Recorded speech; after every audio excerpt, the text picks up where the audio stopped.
علم القرآن خلق الإنسان علمه البيان الشمس والقمر بحسبان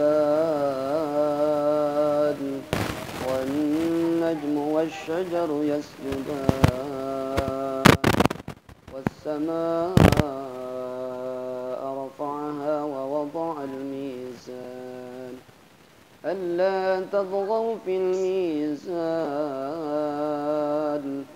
وأقيموا الوزن بالقسط ولا تخسروا الميزان والأرض وضعها للأنام فيها فاكهة والنخل ذات الأكمام والحب ذو العصف والريحان فبأي آلاء ربكما تكذبان صدق الله العظيم.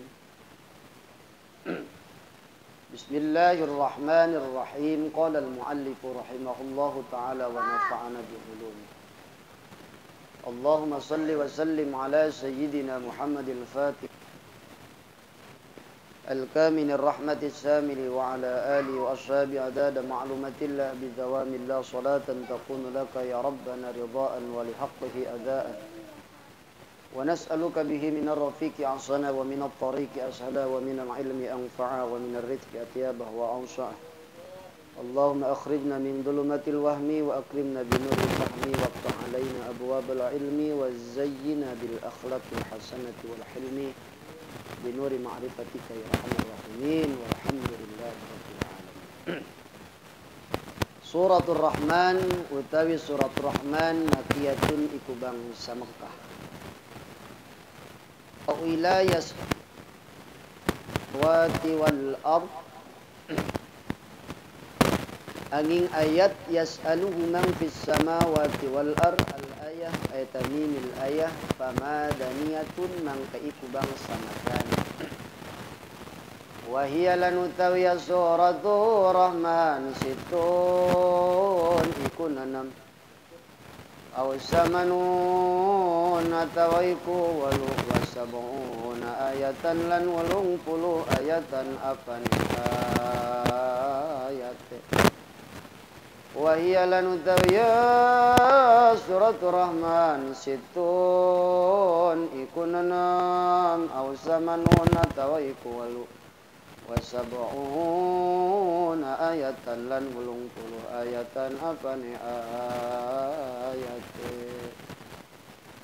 Bismillahirrahmanirrahim. Kalau kang maha murah ing dalam dunia maring wong mukmin lan wong kafir ar-rahim tur kang ulas asih maring wong mukmin balak. Ar-Rahman utawi dat Allah kang maha rahman. Allama iku wis ngawurukan ya Ar-Rahman man ing wong sa kang kersa ya Rahman Al-Qur'ana ing Al-Qur'an khalaqal insan wis nyiptakakeun ya Allah al-insana ing sakabeh jinis manusia al jinsa tegese jinis manusia allamahu wis ngawurukan ya Allah bayan ing papertelaan ay nutqat tegese ucapan asy-syamsu wal qamaru bihusban utawi sarangingi wal qamaru lan bulan bihusban iku kalawan dadalan ayadriyani tegese berjalan ya qamar lan samsu bisa bin kalawan perjalanan. Suratul Rahman pada kesempatan malam yang mulia ini kita insyaallah membahas satu surat di dalam surah Ar-Rahman. Karena di dalam surah Ar-Rahman mengandung beberapa keutamaan dan fadilah daripada surah Ar-Rahman. Salah satunya fadilah daripada orang membaca surat Ar-Rahman, tanda manusia bersyukur kepada Allah Subhanahu wa ta'ala atas nikmat yang telah Allah berikan kepadanya. Kenapa demikian? Karena di dalam surah Ar-Rahman itu lebih banyak menceritakan tentang fabi ayyi ala'i rabbikuma tukadziban. Di dalam surat Ar-Rahman tercatat 31 kali. Fabi ayyi ala'i rabbikuma. Kalau kata Pak Alpani, nikmat mana lagi yang kau dustakan? Waduh, subhanallah. Di dalam surat Ar-Rahman, kalimat itu termaktub, tertulis sampai 31 kali. Kenapa demikian? Karena sangat dahsyat dan istimewanya surat Ar-Rahman menjelaskan tentang nikmat dari Allah Subhanahu wa ta'ala yang diberikan oleh Allah kepada makhluk Allah, ciptaan Allah, jin dan manusia. Jin dan manusia. Maka surat Ar-Rahman ini makiyah, surat yang diturunkan di kota suci Mekkah. Ya. Terkecuali di dalam surah Ar-Rahman satu ayat tidak turun di Mekah. Ayatnya yas'aluhu man fis samawati wal ard kulla yaumin huwa fi syan. Nah, jadi di dalam surah Ar-Rahman ini turun dua tempat. Satu turun di kota suci Mekah dan yang kedua turun di kota suci Madinah. Artinya surat Ar-Rahman diturunkan oleh Allah di kota suci Mekah, berarti posisi keadaan baginda Nabi sedang berada di kota suci Mekah. Jika Al-Quran diwahyukan kepada Nabi dinamakan surat Madani, berarti kondisi keadaan atau tempat Nabi sedang berada di kota Madinah.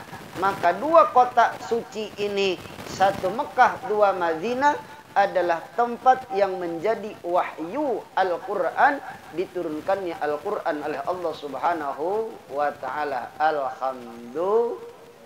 Maka pantas dan wajar dua kota Mekah dan Madinah, walaupun tandus, gersang, panas, batu-batuan, tetapi di situ adalah tempat turunnya Al-Quranul Karim. Siapapun yang datang ke sana pasti akan merasakan kenikmatan yang sangat dahsyat, kenikmatan yang sangat luar biasa. Alhamdulillah. Padahal dari segi tempat Makkah itu panasnya luar biasa. Haji kemarin 45 darjah sampai 50 darjah. Kalau di kita itu geus geheng. Non geheng. Tutung. Oh, tutung. Geseng. Wah, geseng ya. Waduh. 45 darjah sampai 50 darjah. Panasnya dan sekitarnya hanya bebatuan dan padang pasir. Subhanallah. Tetapi kota suci Mekah adalah kota yang mendapatkan keistimewaan dari Allah. Panas 1000 panas. Manusia ketika niat beribadah kepada Allah pasti akan selalu rindu dan rindu, ingin sekali datang ke kota suci Mekah dan Madinah. Dan hebatnya, biasanya kalau kita tur ke tempat wisata sekali dua kali kapok, sekali dua kali ada jenuh dan membosankan. Biasanya begitu. Tur kemana nih? Misalkan Singapura, misalkan kemana nih? Ke Jakarta. Sekali dua kali masih betah, 3 kali jenuh lagi. Itu aja. Udah tahu. Paling jawaban kita begitu. Tapi kota suci Mekah, makin sering kita berkunjung, maka rasa rindu akan makin berat, ingin sekali terus bersama berada di kota suci Mekah Al-Mukarramah. Alhamdulillah, subhanallah. Itulah bedanya kota suci Mekah dan Madinah. Dan selain kota-kota suci Mekah dan Madinah, dua kota ini adalah kota yang menjadi sabab turunnya Al-Quranul Karim yang diwahyukan oleh Allah kepada baginda Nabi Muhammad sallallahu alaihi wasallam. Jumlah ayat daripada surah Ar-Rahman hanya ada 78 ayat, ada yang mengatakan 76 ayat. Berarti 78, 76. Kalau Yasin berapa? 83. 83 berarti masih banyak kan Yasin. Padahal kalau ngapalin Ar-Rahman sebenarnya gampang, karena yang 31 ayatnya sama aja. Gitu ya. Berarti cuma berapa? Yang 40 ayat yang beda. Yang bedanya aja tuh, kalau mau ngapalin surat Ar-Rahman, kalau yang 31-nya kan ayatnya sama. Fabi ayyi ala'i rabbikuma tukadziban. Berarti tinggal berapa ayat? 40 berapa? 47 ayat yang berbeda. Cuman nanti repotnya hafal surat Ar-Rahman ini belah mana nih? Karena Fabi ayyi kesononya repot balik lagi nanti. Nah gitu. Itu surat Ar-Rahman itu. Padahal yang berbeda cuman 47 ayat. Karena 31 ayatnya sama. Fabi ayyi ala'i rabbikuma tukadziban. Subhanallah, nanti balik lagi ini. Fabi ayyi ala'i rabbikuma tukadziban khalaqal insana min shalshalin kal fakhar. Fabi ayyi ala'i rabbikuma tukadziban. Apa terus? Gitu mulu. Terusnya wa khalaqal janna min marijim min nar. Fabi ayyi ala'i rabbikuma tukadziban. Rabbul masyriqaini wa rabbul maghribain. Fabi ayyi ala'i rabbikuma tukadziban. Muter-muter begitu mulu tuh. Subhanallah. Dan keutamaan keistimewaan daripada surah Ar-Rahman, salah satunya adalah bentuk syukur kepada Allah atas nikmat yang telah Allah berikan kepadanya. Jadi orang yang membaca surat Ar-Rahman berarti adalah orang yang senantiasa bersyukur kepada Allah. Itu salah satu fadilah atau keutamaan daripada surat Ar-Rahman. Jadi ketika kita membaca surat Ar-Rahman, berarti orang itu sedang bersyukur kepada Allah Subhanahu. Makanya kalau di pondok-pondok wajib tuh hafal surat Ar-Rahman. Bahkan saya dapat pesan dari gurunya istri tuh, Umi Ella. Waktu kami sawan ke sana, dulu waktu hamil si Pak Irud. Nah, waktu hamil si Pak Irud itu dulu tuh. Waktu hamil si Pak Irud, kami sawan ke sana. Istri saya dipesan sama gurunya, udah dawamin surat Ar-Rahman saja. Satu ke anak itu untuk kecerdasan anak. Nah, jadi salah satu keutamaan daripada surat Ar-Rahman yang didawamkan adalah untuk kecerdasan otak. Misalkan kita nih Pak Sabeni ini punya anak. Sabeni punya anak di pondok. Punya anak sedang belajar di sekolah. Nah kita orang tuanya jangan hanya ngandelin kiriman doang, sholat kagak, ngaji kagak, nuntut anak pengen pinter. Udah gitu banyak tuh. Udah pokoknya mah yang penting mah gua mah kirimin aja, udah kirimin. Di sononya bebel, anak kitanya bebel. Kenapa? Karena ada transfer rohani dari orang tua. Maka pesan guru, jika anak sedang belajar atau sedang berada di dalam kandungan atau masih bayi, minimal orang tuanya mendawamkan surah Ar-Rahman, karena itu akan mentransfer kecerdasan kepada anak. Alhamdulillah, itu ilmu mahal itu. Ya, luar biasa itu. Ya. Hanya dikeluarkan di bulan Muharram itu. Ya. Gampang lah ngapal surat Ar-Rahman. Nah itu surat Ar-Rahman hanya ada 78 ayat atau 76 ayat menurut tafsirnya seperti itu. Adapun kalimat daripada surah Ar-Rahman yaitu ada 351 kalimat. Itu kalimatnya. Hurufnya ada berapa hurufnya? Hurufnya ada 1636. 1636 huruf. Pernah ngitung apa kagak? Boro-boro ngitung huruf yang ada di surat Ar-Rahman, yang ada resiko dapur kering. Dompet udah mulai tipis. Nah, kalau ingin tahu, lihat di dalam kitab Tafsir Munir karya Syekh Nawawi Tanar Al-Bantani, begitu jelas huruf per huruf dihitung oleh beliau dari setiap surat yang ada di dalam Al-Qur'anul. Subhanallah. Ada berapa? 1636 huruf yang tercantum di dalam surah Ar-Rahman. Jadi kalau jumlah ayat 78 atau 76, jumlah kalimat 351 kalimat, jumlah huruf 1636 huruf. Dah, satu ulama sampai gitu ya. Sampai segitu. Pantas itu Syekh Nawawi Tanahara menjadi mufti ulama Hijaz, Mekah dan Madinah. Artinya orang Mekah dan Madinah itu ngajinya kepada Syekh Nawawi. Itu ulama dulu Indonesia. Ulama dulu, kalau sekarang mau ulamanya Syekh Google. Kan gitu ya. Itu hebat tuh Syekh Nawawi, itu Syekh Nawawi Tanahara tuh. Ya, Syekh Nawawi Tanahara dulu orang yang ada di Saudi Arabia, yang ada di Madinah, yang ada di Mekah, itu ngajinya kepada ulama orang Indonesia yang bernama Syekh Nawawi Tanahara.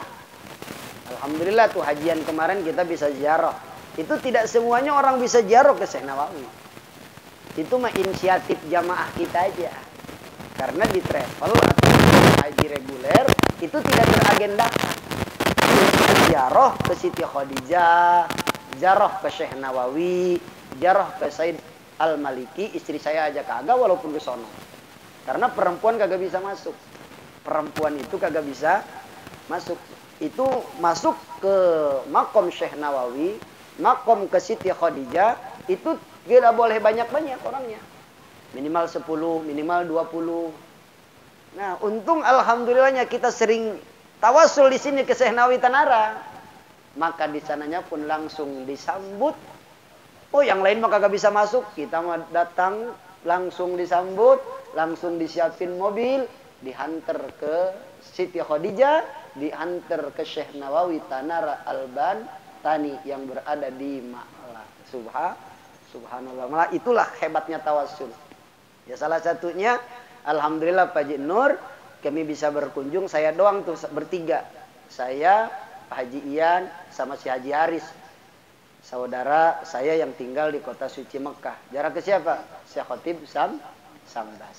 Nah, Syekh Khotib Sambas adalah salah satu guru yang ada di kota suci Mekah. Beliau adalah seorang mursyid Thariqah Qadiriyah Naqsabandiyah, yaitu dimakamkannya di tanah suci Mekah.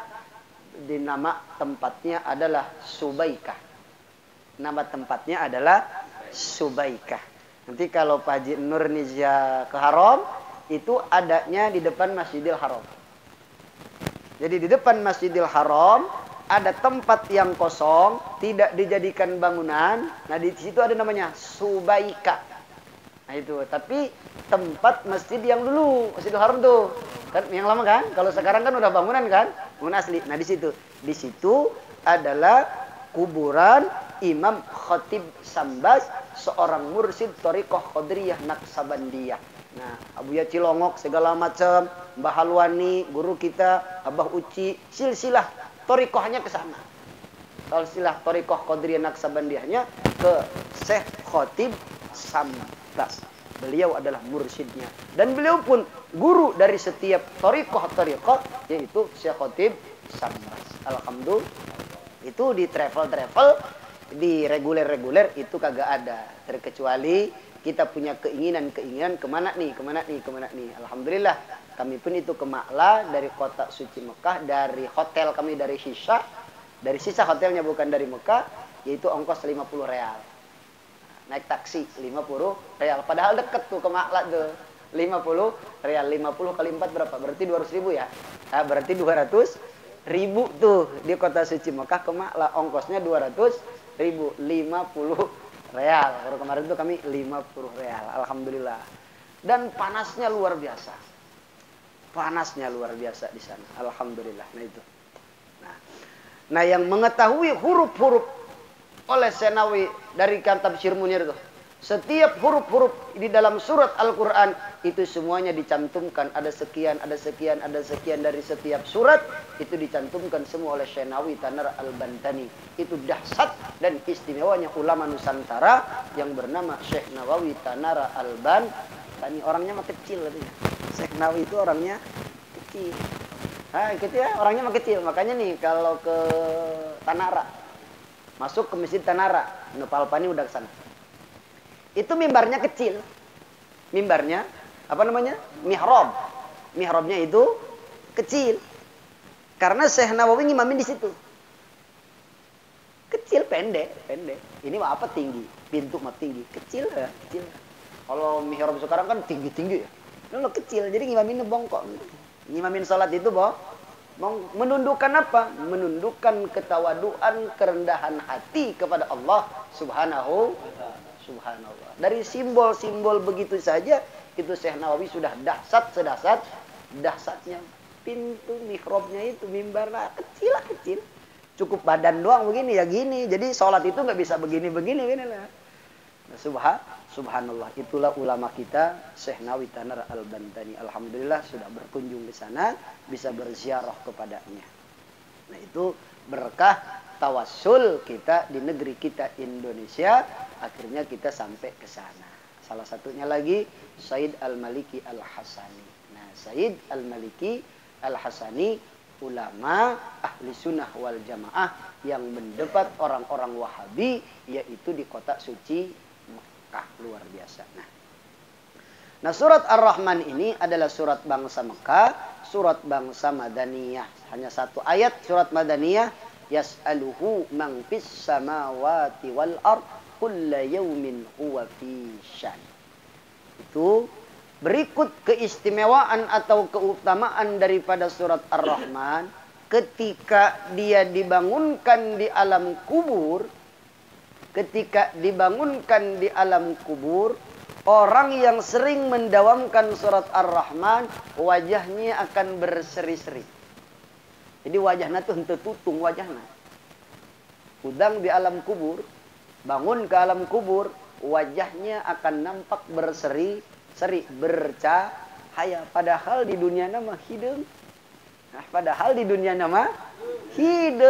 Oh, papanasan bae mancing, bae panik. Udah mah hitam makin hitam aja. Tapi kalau dawam surat Ar-Rahman, apalagi sampai hafal surah Ar-Rahman, dawamkan surat Ar-Rahman, hitam di dunia tidak jadi soal, tapi ketika dibangkitkan di alam kubur, ciri orang tersebut sering bersyukur kepada Allah dengan mendawamkan surah Ar-Rahman. Saya tertarik surat Ar-Rahman semenjak pulang dari Mekah. Makanya sekarang diulang-ulang mulu saya. Tertariknya itu. Dalam arti bukan berarti surat yang lain kagak sama, tetapi ada kerinduan tersendiri. Nah, ada kerinduan tersendiri, subhanallah. Nah, itu salah satu keistimewaan daripada surah Ar-Rahman. Nah, itu. Nah, surah Ar-Rahman ini mempunyai 78 ayat. Apa sebab musabab turun ayat Ar-Rahman ini? Dulu di kota suci Mekah, orang-orang musyrik Mekah. Orang musyrik Mekah ialah orang yang menyekutukan Allah di dalam beribadah kepada Allah. Jadi tidak semua orang yang ada di Mekah itu beribadah kepada Allah. Dulu, di zaman musyrik Mekah.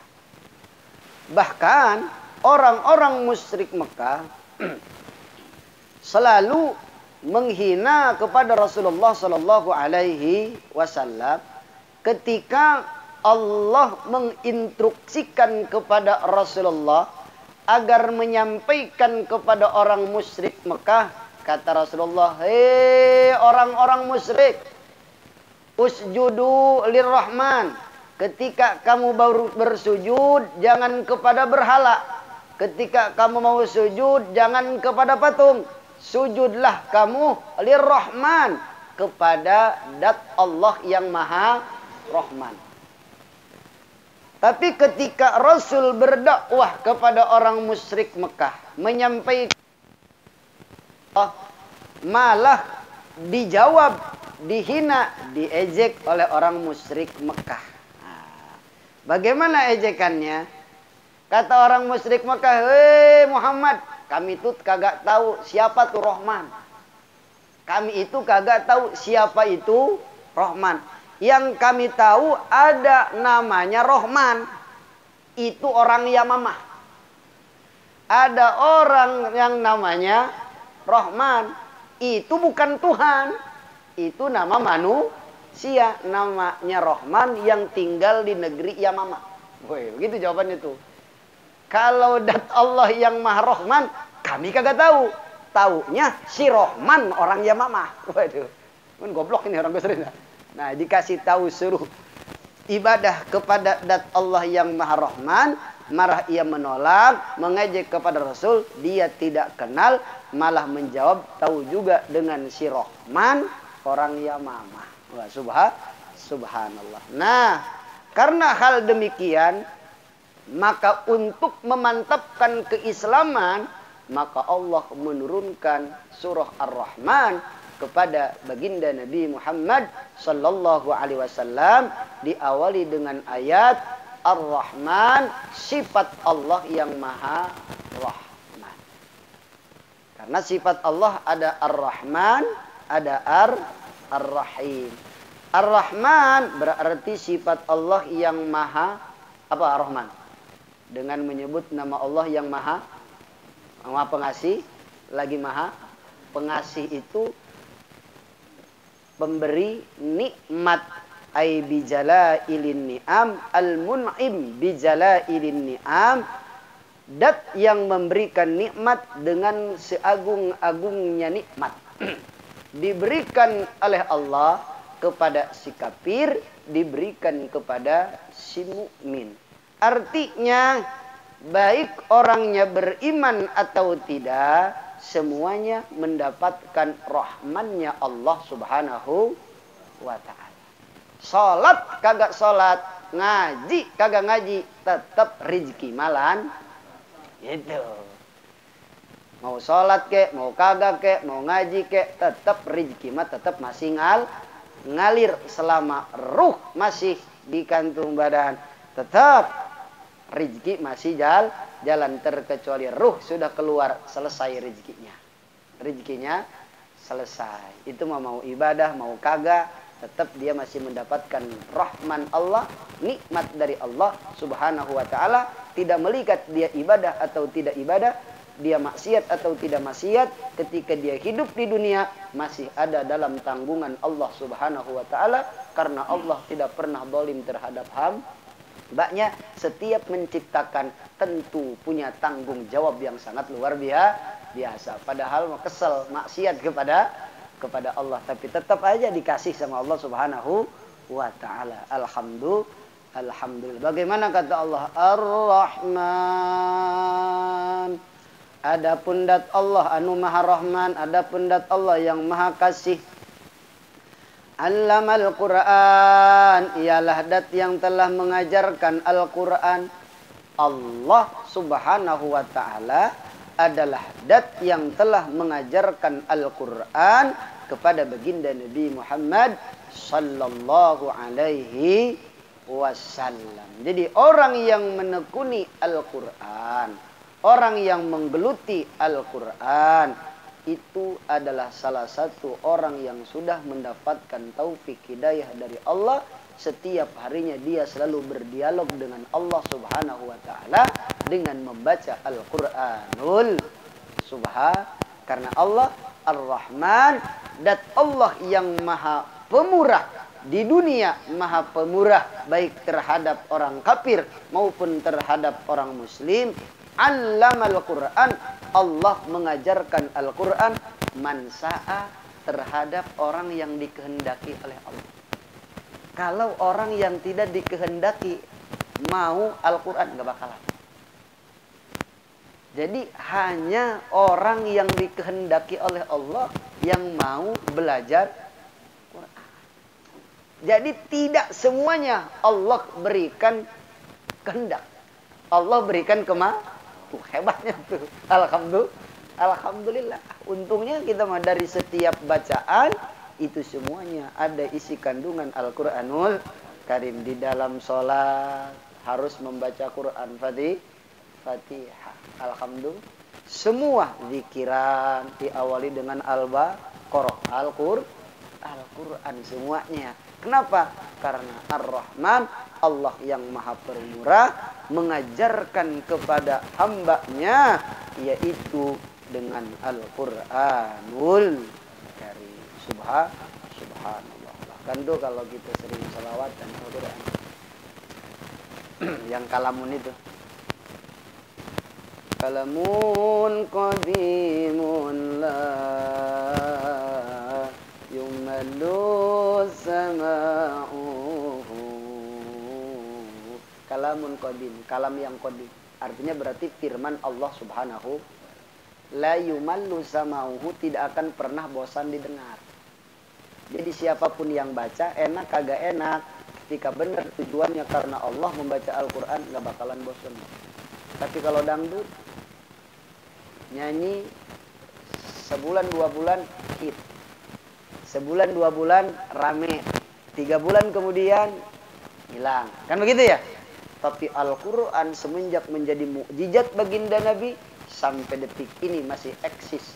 Bahkan banyak orang pecinta Al-Quranul Karim, karena Al-Quran bukan karya manusia, bukan karya Nabi Muhammad, karena Al-Quran adalah wahyu firman dari Allah Subhanahu wa ta'ala.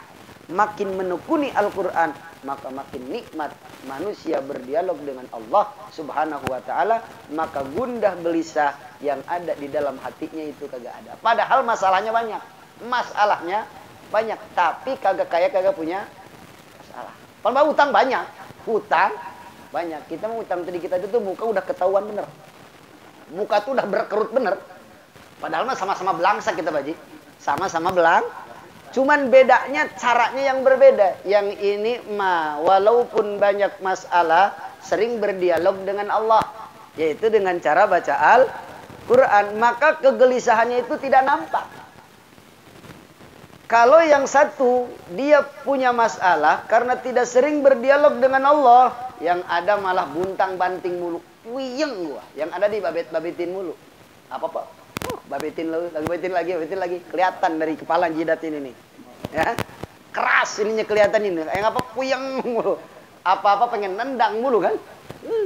Apa-apa pengen tendang mulu, ngelihat bini enek. Ngelihat teman enek. Gara-gara gak punya duit dong tuh. Udah mah banyak masalah, kagak mendekat